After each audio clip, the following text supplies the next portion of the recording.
Welcome to Random Acts of Conversation with me, Josh Reid Jones, where I attempt to have interesting and important conversations with people and with you, the audience of this little project. I'd like to acknowledge the traditional owners of the lands on which I live and work, and most of these conversations take place, and acknowledge that we are on unceded land that always was and always will be Aboriginal land. I pay my respects to elders past, present and emerging, and acknowledge all First Nations peoples from across the continent we now know as Australia. Thanks for tuning in. I hope you enjoy this next conversation. Welcome to Boon Wurrung country, unceded lands, maximum price, maximum talent, maximum good looks. Stop it. TikTok superstar, sixth string Fox Sports comedian. The superstar counts as 350 followers on TikTok. That's epic, mate. 350 people Only whose half, lives are better off for you being in it. Only half I've paid for. Yeah. only half I paid that dodgy DM that said, hey, do you want some more followers? Oh, God. The amount of people that would have just been hook, line and sinkered with that stuff. I worry about, scams and stuff, and they're getting better. I almost had one.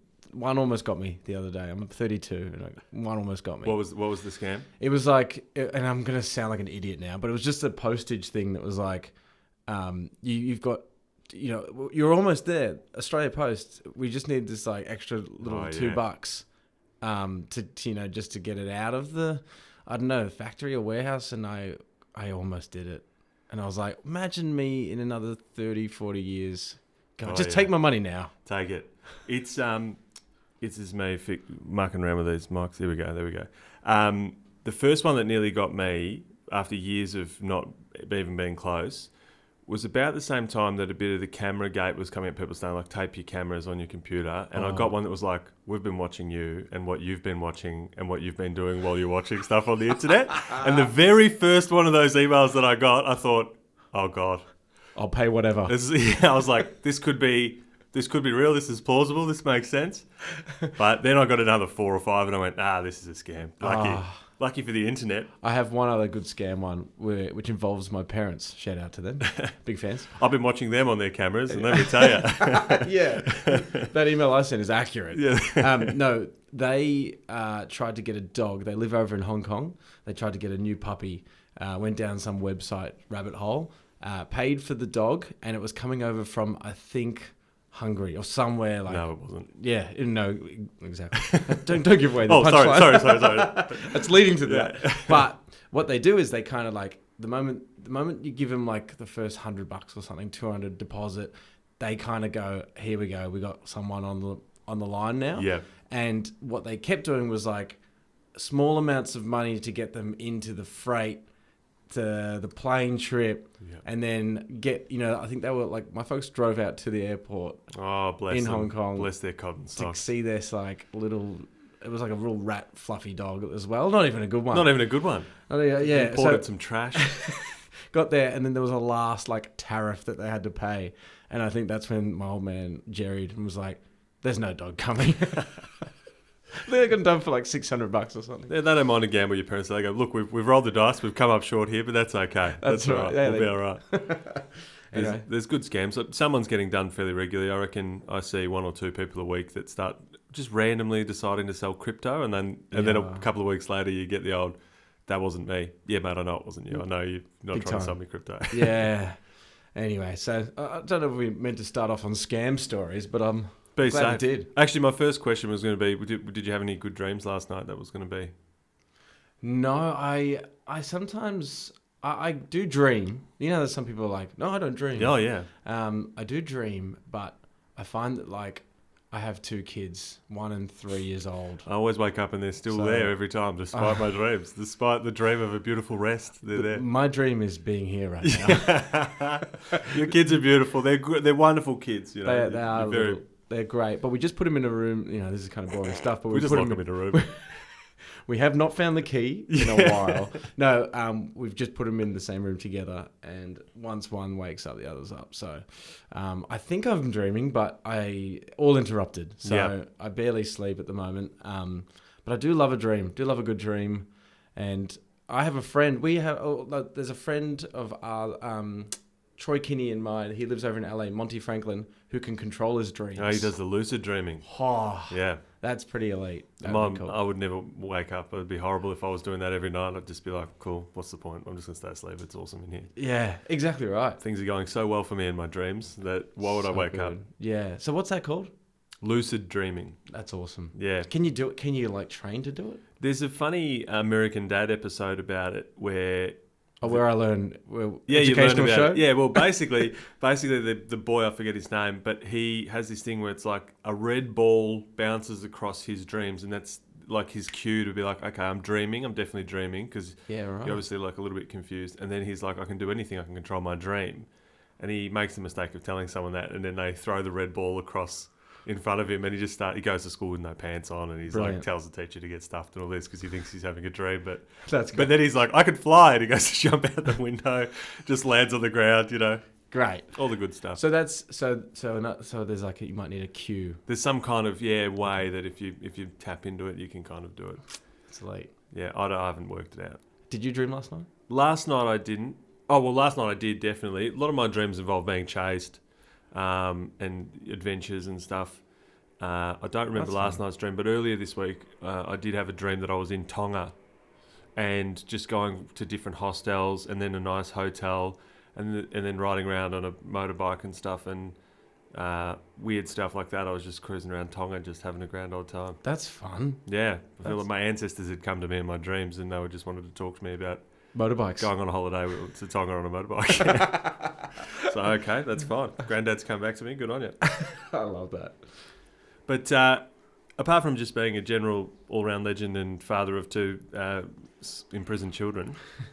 Yeah. Sorry, girls. Yeah, sorry, guys. And helping people sleep. Yeah. You decided that there wasn't enough going on for people that wanted to get some good rest, and you took matters into your own hands. That's true. So or your own ears, rather. Correct. Huh? Yeah, I like Pretty that. good? That's pretty good. So, no, what happened was during lockdown, so I am in the TV and industry more, like that's my kind of background. You may have heard of me. Don't be going. No, behind the camera. I love, we were doing a sketch show called Kinney Tonight on Channel 10. It was the second season of it, and it was a 14-day shoot, and day 1 we're all hugging each other and buffet lunches and stuff. And day 11, we shut the shoot down. Like it got shut down because of COVID, and that's when the world was stopping. And I remember the last day we were having like pre-packaged lunches handed out by the runner, and we all had to sit in different corners. And it was when we thought maybe 1 in 2 people would die. Like half the world was stuffed from this COVID thing. So it was we all freaked out. Went home, and then every other thing that was in the pipeline just went. It was all cancelled. Because film, you can't put people together. And to film something, you have to put lots of people together. So that industry shut down. And Gogglebox was the only one that could carry on. Just was filming in people's living rooms, watching telly. And they had this weird thing of like, if your shoot was, if it was already a running shoot, you could keep going. So we could have kept going, but anyway. But a lot of other productions still happened because it was already running. I don't know, super confusing rules. Anyway, not the point. What happened was I digress. Anyway, listen to his stories. He tells great stories if I hope you go to sleep on this sleep. Yeah. This is one of them. You might be asleep now. So anyway, I'll speed it up. I had a 2-year-old, I think, at the time, and a pregnant partner, and all of our work dried up. So I was super stressed, and I couldn't sleep. And I tried some of these other like sleep apps, American ones and stuff, and I just ended up getting more frustrated because it was they were telling me to like put energy in my shoulder, and I'm like, I don't know, what does that even mean? And I've only got stress. I've got no energy. I've only got stress. Where do I put my stress? How do I get rid of the stress? Anyway, so I kept reverting back to these like old Ricky Gervais podcasts and on YouTube, and I would just listen to like these 3 English guys talk about nothing. And that would stop me from overthinking, because that was all I was trying to do. Stop my brain from kind of stressing and overthinking before going to sleep, because I can't achieve anything doing that besides just anxiety, like a lot of anxiety. So I tried just a joke one. I just did this like sleep story, taking the piss out of the shoulder thing. And I shared it with my partner, and then I shared it with a couple of mates, and kind of just kept steamrolling. Like, so many people in the bed at this point in time. It was pretty crowded in there. More than usual. Yeah. So that it just kind of turned into a thing, and we go, what if we started an app that helps people fall asleep with like lighter versions of sleep stories, not like stand-up specials, but essentially just comedians telling long-winded stories about nothing with some kind of meditative music underneath. So we got all our comedian friends together and locked them in our cupboard with the kids. Told the kids to be quiet while they recorded. Nice acoustics, all that. And it's been about a year or so. It's called Laughscape, and it's been an epic journey thus far. A year in, some really nice messages from people in hospital, and you've hospitalised a few people with hilarity, which is good. Laughing too much in bed. Even messages from people who have left domestic violence relationships and things like that.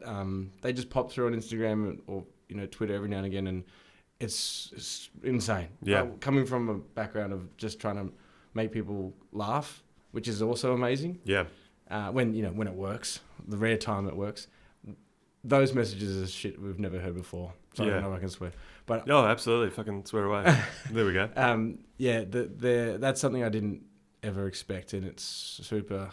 it's hard to kind of like take every now and again, but I guess you do that a lot. You help people a lot. Well, mate, I think, and I've had this chat with people before, that something that there's not enough of is just taking a bit of heat out of the air, just in general, out of people. Everything's just steaming along all the time. Everything's so intense, and because there's this weird sort of attention economy that we live in, and intensity wins that competition all the time. News stories are intense. People want to talk about intense emotion. They're the things that really stand out, and when you have genuinely intense things happening in the world as well, and there's some wars going on, we've got pandemic going on, we've got financial and economic struggles, then the attention seeking has to be more intense than what's actually happening as well. So there's this just upward spiral of just so much stuff. So anything you can do to lighten the mood without diminishing the challenges, like people need a breather, they need that space. And so particularly I think for a lot of people, bedtime is one of those times where you just, for me, if it's after about 1 a.m, if I'm still up and I get in the downward spiral of just thinking about horrible things, I know I'm cooked. I've got to get out of bed and go and do something, write it down, or sit outside and have a drink and cool down or whatever. Because it is so hard to stop it with your own brain. And it's so nice but when you're like that as well, you don't want someone necessarily being like, and calm down. You're like, you calm down, motherfucker. I'm losing my mind here, Absolutely. Yeah, like, I was exactly tell me that. something else. Direct me in somewhere else. Yeah, 100%. I've always explained to people that my brain is just going 100 miles an hour 24/7. And so at bedtime, I just have to direct it towards something sleep adjacent so that I can, it doesn't stop. I just push it towards like, I'm in a cave and I need to lie here and hide from just something. Think about something else that seems like it might send you off to sleep. That's so funny you say that, and I'm the exact same. So I have this thing sometimes when I do lay in bed to go to sleep, and I don't know if it's that lucid dream kind of thing, but I can actually, my brain can take me into like a subconscious level where I can follow it.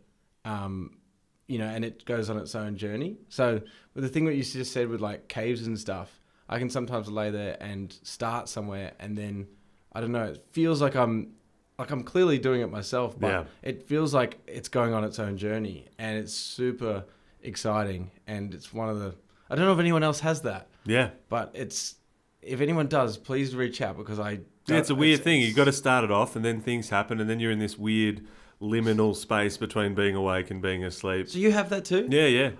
This is crazy. Oh my God. I love this. We just become best friends. Yeah, this is the best. You want to do karate in the couch? No, I'm fascinated because I've never really spoken about it or known anyone else who kind of can do that. I used to really notice it when I was younger in high school, when we'd talk on our Nokia 3310s at night time late, and you'd be falling asleep talking to your 15-year-old girlfriend when you're 15.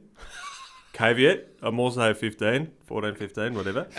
and I remember, because I would be talking and I'd be in that weird, like, half asleep, and then you'd say something, and in my head, I'm carrying on this whole conversation that's just, you know, I'm sort of feel like we're having it. And then I'll say something like, yeah, no, I reckon chocolate muffins. And you're like, what? And I'm like, oh, fuck. Like, I've just carried this whole conversation over to, and you've said something where the appropriate answer is chocolate muffin, but you haven't said anything. And I'm just kind of here half asleep in this weird spot. I don't do that so much anymore, but, you know, my brain still does that. Speak to 15 Yeah. They've aged, they've gone up a little bit. People don't talk on the phone that much anymore, but back in the day, that's how you had to do it. I remember I went to boarding school, and there used to be this kid across from me who would have the 15-year-old girl, like the 15-year-old girlfriend, and then he would just, they'd fall asleep on the phone together, and you know, wake up with like an 8-hour phone call. What's he got, unlimited minutes? What's going on with that? I hang up every 10 minutes, free 10 Optus to Optus, you know? Like This is prepaid days. Yep. No, I think it was like some rich overseas family, but you wake up in the morning and be like, 9 hours and 57 minutes. What is going on? Yeah. And they had to help each other fall asleep. Ugh. Ugh, yuck. Young love, disgusting. Young love. It's disgusting, everyone. That's if there's one takeaway, young love is disgusting. We've had enough of young love. I also remember young love time and being told you guys are being disgusting and just being like, you don't know, shut up, old people. And then now I see the just full on making out on a bus or something, or on the train, and I'm like, oh, I was that. You resist the urge to say, it's not gonna last. I know what you're doing over there under that blanket. No, I have this. Talk to us about this. Oh, look what I have. That's this thing. It's a pair of Max's underwear. It can be used as underwear. For people who are only listening, you're gonna have to. I'm gonna have to describe it. Describe it. The underwear has a no. It is a Bluetooth sleep headband. We just threw a bunch of words together. We had the dartboard out. What do we need? Technology. One from technology, one from clothing. Headband. Sleep. So it's just a set of headphones, really. Like you would, like Apple, as in like it just connects Bluetooth with your phone. But it looks like ear warmers. It looks like ear warmers, yeah. Like if you saw someone running down towards the beach in winter, you'd often see someone with one of these on. Like a headband. Yep. Ear warmer headbanding thing. But the key of the whole thing is it's got these like flat speakers, so you can kind of have them on and lay on a pillow on your side and it doesn't hurt your ears, and there's no cables and all that kind of stuff. And to be honest, during the lockdown, I was like trying everything to fall asleep, and I found a pair of these somewhere. Maybe I was targeted or something, and I got a pair. And then I would have a lot of friends come over and say, I'm struggling with sleep. Everyone in the bed? And everyone I said, come in the bed with me, like the rest of them. And I would go, and I would show them these, and they would all be like, I've never seen these before. Yeah. I love it. Like, you know, can I, and I was like, oh, I'll get you a pair. And I became like the supplier of my friends for these things. And then Leah was like, what if we tried to mass produce them and get a lot of them? So we put the Laughscape logo on there, got them all made, sent over, and they're bloody awesome. They're in Maya at the moment as well. My store down in the little, it's called Litmus down there. Very good. New technology. Don't know if it's new, it's just something different. But yeah, people love these things too, and you can not annoy your partner if you listen to stuff at night or even watch things. You can listen to anything. You could listen to Green Light by Matthew McConaughey. Yep. And that will help you just, you know. You could listen to Slayer. Who doesn't want to be, you could listen to Slayer. Who doesn't want to be, you know, chatted off to sleep? By a bit of Slipknot. You know? I don't know how, well, that's what we're all leading to about. Classic. Falling asleep with Slipknot. Everybody wants coming that. up. A bit of Corey Taylor in your ears. But yeah, no, these are a bit of fun. You like how I just had them in my pocket ready to go? Yeah, I know, that was great. We also use them just if something goes wrong with the app, or you know, someone whinges or something, we can just go, have a pair of these. I probably shouldn't say that, but it's true. It's true. Unlimited headphones, team. They're just charged by USB, which is great. Yep. USB. And you can. It's not programmed to only Laughscape. You can listen to whatever you want, which is lovely. You could listen to this. You could go into some kind of weird Laughscape inception where the creator of Laughscape is talking to you through Laughscape headphones and then that incepting like kind of, your dreams. that little lucid thing. Tonga. Motorbikes. Go to Tonga. People are excited about it. Oh, that's great. Yeah. I mean, it's weird that you have them in your pocket every day. Every day. time I see you. I usually wear them as underwear as well. Apparently, Everything if you play doubles. music to stuff, it helps it grow. So I've just had it been wearing it as underwear the whole time. Excellent. Now, you can buy the stuff at Maya. Excellent. Yes. You can buy the app on the App Store. Yeah, well, it's free, and then you can get like 10, I think, free things, and then if you want the whole thing, guys, go get 10 free things. You can listen to the good thing. Like I said, we never wanted to be like dodgy with like trying to take money. It's like, here, you download it for free, you listen to 10 of them for free, you get a 7-day free trial, and after all that, then if you really like it, if you can, keep you going. can pay the small $600 fee, monthly fee. Which is great. It's great to be able to get an app. It's great to be able to get to sleep. But what if I said to you, Max, it's great, but I want the whole lot. I want to own the company, pal. I want a piece. I want to be Laughscape. There's slices available. Slices are available. So there are slices of this small juggernaut that could be a big juggernaut. Could be a big juggernaut. It's tech. We love tech. People love tech. So we put it in a bunch of our own cash, borrowed a little bit, and then got it to the point where it's there. It's running. It's like kind of growing slowly, super slowly. It's just kind of trickling along. So you can we earn enough to like maybe get another comedian 1 month, and then also to like do the app maintenance, and that's super expensive. To changing the oil, keep it. Tires wear out quickly. Anytime Apple decides to do an upgrade, every app has to kind of make sure it doesn't crash and do little fixes. Yeah, it's just like servicing a car, or even just like maintaining a house. Like, we've got to put new curtains on, they fell off. Thanks for having a go at my curtains, but that's okay. People can't see that. That's off camera, but that's all right. That's fine. They're on the ground at the moment.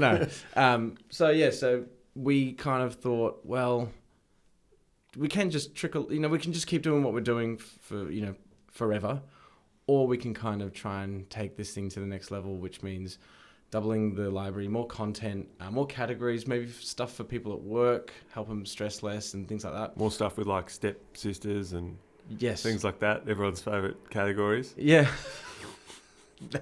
Sidebar, can we just end all of that on the various places where that is a category? Can we just enough with that? Enough with the step family stuff. I don't need to see it. I don't want to see it. No, I've seen it all. I've gone through it all. If ever there was another change.org petition that I would sign, it's to just change it to mum's friend or sister's friend. We don't.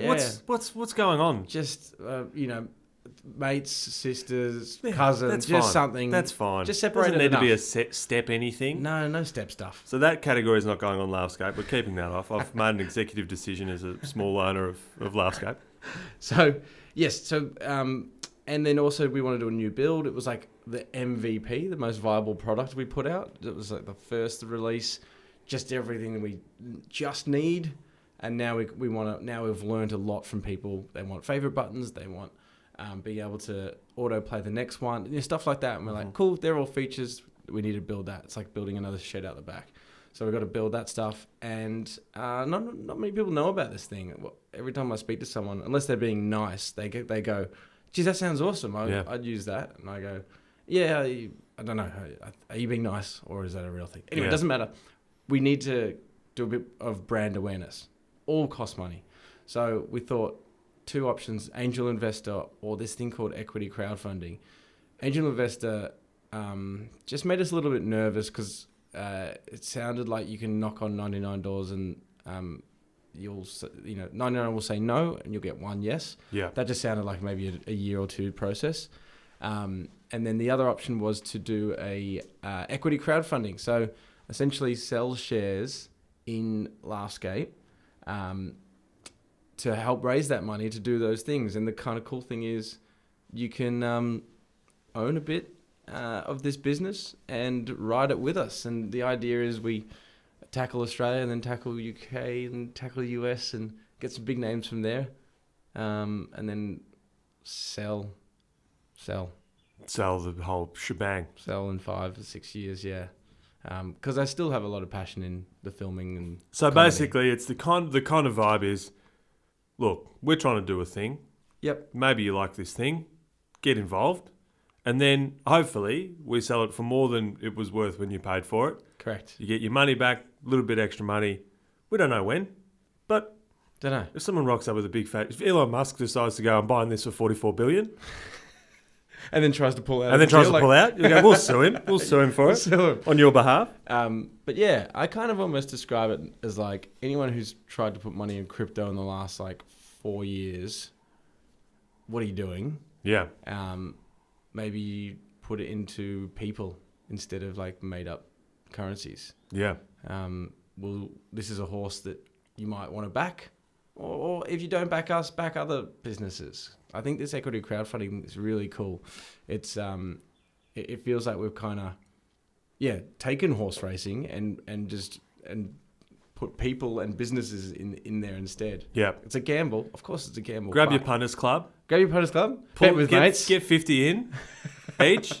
You guys can all get a part of some sleep app. You know what's funny? I've got a couple of mates who are. I mean, at the moment it's called expressions of interest, and that goes for another. I should get the dates, but I think it's like the 13th. We're up to like 10 more days, I think. Yeah, 10 more days, and then I think the 13th of August or something is like when the thing opens up, where you can invest. And then I've got a few mates that are like, because I think you can put like $50 in, or you can put in 50 grand, so you can really do whatever. And he needs the 50 grand. I've charged him 150 to just be here today, so it's they're already starting back, or they're starting backwards. You're exactly right. So we a couple of mates are just putting in a bit, just so that every time I see them, they can say, "How's my company going?" Excellent. And they want to have shareholder lunches every year. Yep. Big fat cat lunches in the city, and I'm like, I can also do that. You can do that. So you can go to sleep in those lunches. Yeah. That reminds me of my idea that I had for a restaurant called Yum Chair. And it's like a yum cha restaurant, but you're in big recliners. And then as soon as you finish, you just kick them back and have a nap. Because at the end of every yum cha service, nap so time, full. you So just many want a nap. dumplings. So many dumplings, so much MSG, so much Yum in your chair. tummy. Yum chair, boom. And just have a little nap. They just bring you a little blanket. I love that. That would be the best. Well, And then you put them on like wheels too, so you can have you have your dining bit, and then they wheel you into like just a little homemade cinema. Yeah, I was thinking at the end of the service, they just dim the lights in the whole place, and everyone just has a little nap ski at the end. Oh, that's good. Well, the thing is that Maybe the we carts are on chairs too. So the carts are on wheels. So put everything on wheels. Amazing, like Dodgem Yum Chair. Dodgem Yum chairs. Dodgem Yum Chairs. There's a gap in the market now that the floating restaurant in Hong Kong sunk itself for insurance money. So maybe we could replace it. Wasn't that convenient? Oh, it just happened to sink for no reason. There's a couple of those ones that make me I don't know why we laugh it off. But when Stokehouse was on fire, We're trying to do this reno, not allowed. What a shame that it's just burnt down. It was at the Albion next to the South Melbourne Market. Yep. Also, want to do some renos. Where were you that night, Don't Swan? Where were you?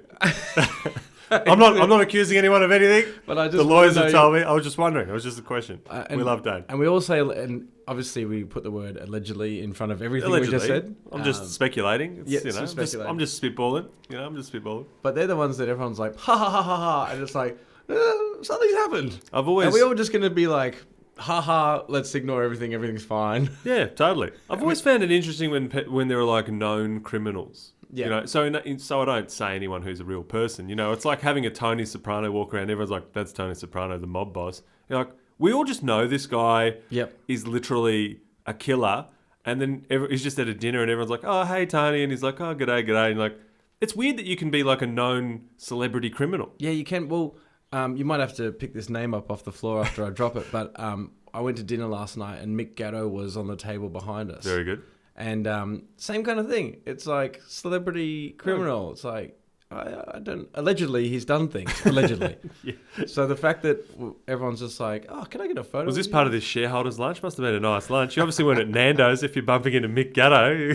No. Mate, I'm going the full two sauce Nando's lunch. We had a date night last night, and sorry to digress for a second, but the story's good. We went to dinner, nice dinner. Gatto was there. And then Not Gabrielle Gateau. Mick. Mick, the big boy. And we then drove to Jam Factory to watch Elvis. We had a babysitter. She's only been babysitting with us for a couple of, maybe 3 times. So we don't really know her that well. Anyway, when we left, our daughter, 4-year-old, cried at the lift because we live in an apartment. And we got in there and we were like, bye, bye. And she cried. And then anyway, we heard the nanny go out and kind of like, go, can come back in. And then went to dinner, went to the movies and then I texted her because Leah's phone died. And then she didn't write back for 5 minutes. She didn't write back. And I'm like, oh. And then I started to think, what could have gone wrong? And then I thought, do you know what's happened? When we have gone in the lift, she's walked out with the other baby to get her. The door's closed and the door's locked. And she is out in the lobby area with no way of getting back in. And she doesn't have any other numbers. We have no contacts. And that stewed in my head for another 5 minutes before I went out of the movie, 5 minutes in, and I started calling Leah. Calling the babysitter. No answer, no answer, no answer. And I'm like, uh-oh, all right, I'm going to have to pull this trigger here. Went back, told Leah, the theory. Baby mama, and she, I knew this would happen, dived off the couch, just like almost left up, we did the old gold class because it was a nice date. Yeah, having a date night, yeah. Mick Gatto's not going to appreciate anything less, surely. Yeah, Mick Gatto was with us. Yeah. No, and then, she just, we literally, okay, and I follow road rules, but I hummed home. Yeah. And got into the driveway. Leah jumped out of the car, went upstairs, and I went down to park it. Got up there, she just left her phone on charge, about 5 meters away, and she did not respond to anything. So she went over and she was just like, "Oh, you did call me a lot," and we were like, God no. damn it! Oh no, we don't know you well enough, for you not to be right there when we call. Yep. So she's in the cupboard. She's locked in there now. She's now in the cupboard. There's a few in there now. It's getting pretty full of that cupboard, but that's okay. It's a Fritzl kind of. Another known criminal. Know. Yeah, I don't know. We'd see him just sitting behind at a high-end restaurant, and we go, oh, "That's Fritzl." Guys, can I get a photo with you, Fritzl? That's Fritzl. He's done something. I'm not sure what. Anyway, everyone's fine, and I'm fine, but I don't know how. The first 5 minutes of Elvis, excellent. I don't know. Had you ordered some stuff for the middle of the movie to be delivered to you as well? Have you left some boysenberry choc tops on the table out there? No. So the choc top just came, and then I maybe sped home one-handed, still eating the choc top. I'm sorry. I'm so stressed and sad, but I'm not going to be ashamed to waste this choc top. I'm not an idiot. It's a $15 ice cream. I'm not going to waste it. Absolutely. God's sake. Yeah. So I'm not proud. I'm probably going to get a ticket in the mail. So. But yeah, anyway, that's my pointless little parenting story. Well, I mean, you do live you've got a lift access place, and you've also got prime view of Protest Alley. People forget now. Because not everyone, and I don't know if protesters listen to anything I ever do, or people who know, I don't know. But is there anything you'd like to say to the protesters? Well, that are regularly... Do it somewhere else. Go out to that field out the back of the airport where there's just people parked to watch the planes and protest there. I live within an earshot of Parliament steps. That's Parliament Steps, Victoria. Where all great protests go. You're the best. Yeah. And I've had enough. Guys, I'm tired. I've had enough. I don't care what your cause is. It could be anything. It could literally be, we love Max. I don't care. I don't care. Don't protest for me, near me. I could be in like a Assange situation where I'm locked up and people are trying to get me to be released or something, and I'd be like, go somewhere else. Please don't do this. So what happens is every Saturday at midday, the anti-lockdown protesters, I don't know any other, what else the mandates and all that kind of stuff. There was trucks the other day. Trucks, that was a nightmare. Yeah. Just horns the way of protesting was just their big truck horns, and they just lapped the city, and I I hope they all crash, is what I'm thinking. I hope they'll crash slowly in that kind of way where you just hit a little bollard and just go, and go, Yeah, no, not bad crashes. Yeah, just like run into the back of each other. Scrape along the side of each other and just ruin. One had to brake too fast and it just went bang, bang, bang, bang, bang, bang, bang. Yeah. No, but the ones on Saturday are real interesting. I look, each to their own. Everyone can think what they want. Just think it somewhere else. Just quietly. think it somewhere. Yeah, quietly. Think it in your head. Quietly. In your own thoughts. No, what they get together on a Saturday and they meet there, and then they do this like lap around the city, which includes like South Bank, and they all go around, and then they get back at 3:00, and then they all kind of circle jerk each other and go, "That was great. See you here next Saturday." But what I've worked out is that they're just essentially people who are marginalised, and they're kind of never found their people. They've never found their group of friends. They've always thought differently. And what all those lockdowns and all that anger has done is put them together. And I actually think that there's, it's great to have a little community. We love people feeling supported. Absolutely. They've got a community, and they all back each other and like each other, and they all smile and laugh and yell and make noise, which is the bit I don't like. But I describe it to people now as... Can I suggest lawn bowls or a footy team? This is exactly where I'm heading. I describe it to my friends and family now as they've found their footy. They've found their social sport. They're like, they get together. If anyone who has played social sport knows, you kind of get to the ground, you kind of warm up, and you're ready for a win or a loss, and you go out and you're kind of excited, and there's adrenaline there.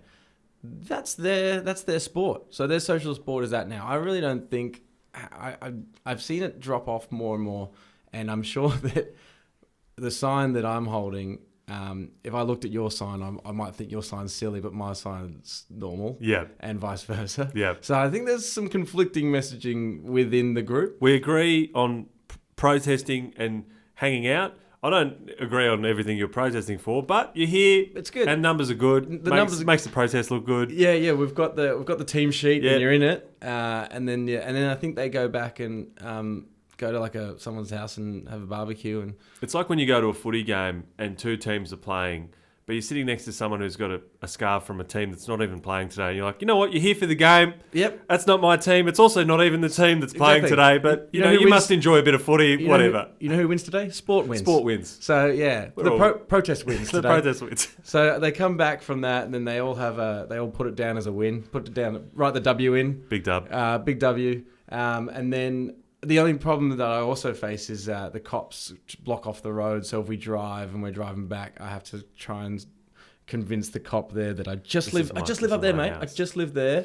I'm not going to run them over. But keep those protests up, mate, guys. The cops are like, people are far too frustrated to trust anything they say. Everyone's too loose. So I had a cop stop me because I pull up and the roadblock there, and I'm like, mate, I just live here. And he's like, no, you got to drive on. I'm like, man, I live there. There's no one there. There's a clear part. And he goes, what if you go and run them over? And I was like, if I was going to run him over, I don't think I'd stop and tell you. Yeah. I don't think I'd be listening to you, mate. I'd just run you over too. I would have just gone for it, let alone just gone, excuse me, the people there, I'm going to run over them. Just letting you know. So that's, Saturday, midday on Spring Street every Saturday is... It's a bit of a weird... People live there. It's noisy. They've got kids that are trying to sleep and do things. It's really frustrating. Come on, guys. Yeah. Give it a rest. Again, I'll go back to my first point. Do it somewhere else. Or just, do a rotating games. Like even footy games play different. Have an away game. Get the white shorts on and have an away game. Just head somewhere else. Go somewhere else. I hear Coburg really under the thumb. Go save the people out in Preston or... Absolutely. Greensboro, somewhere like that. Oh, yeah, they should do a tour. Do a tour. Like the Barmy Army. That's great. See, I'd get around that because it's not near me. That's anywhere that's not near me. Guys, there's so much of this. What do you guys hate? All different things. Well, all of that, heaps of it over there. In the West. You know where they listen? Footscray. Footscray. They love it. They love listening to whatever you're saying. The yards down into the docklands that are empty, big concrete hardstand yards. Yeah. Well, great for a protest. What really convinces me it's a social sport forum is that it's Saturday at midday where social sport happens and where no one